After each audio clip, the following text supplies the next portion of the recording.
Hi y'all, I'm Grandma E, and today I'm going to show you how to grill some corn on the cob, and I'm going to wrap it in bacon. I've already taken fresh corn and I've shucked it, and I'm not going to add anything directly to the corn because I'm going to wrap it in bacon, and that's going to give it a very unique flavor. And I'm taking just 2 pieces of bacon per cob. Don't wrap it too tight. I'm going to secure them with a toothpick.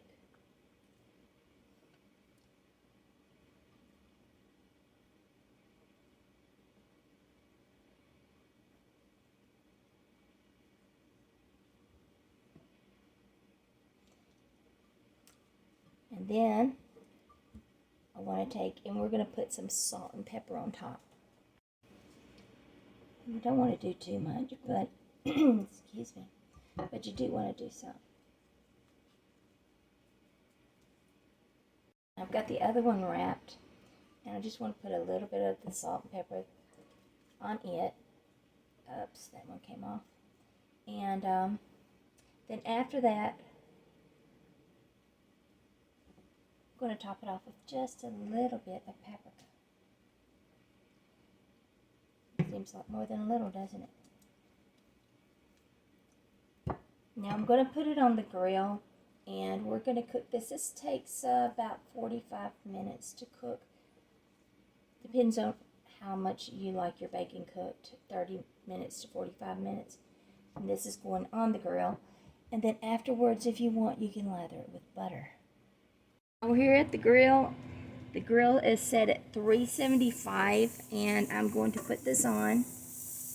And this takes about 30 minutes to cook, but I'll come out about every 10 to 15 minutes, check it, and turn it. Well, the corn is done now. We're going to get it inside. Here it is. I got it on the plate, and I will say that this one held together great. This one, I needed a couple more toothpicks in it. There we have it. Bacon wrap, corn on the cob. Now, this took me 35 minutes, and I had it at 375 on my gas grill. Bacon is exactly the way I want it. Make sure the bacon's the way you want it too. Now, try the recipe. Send some comments. Follow me on my Facebook page, EE's Kitchen. And don't forget, push like, subscribe to my page, and until next time, from my kitchen to yours, love and light.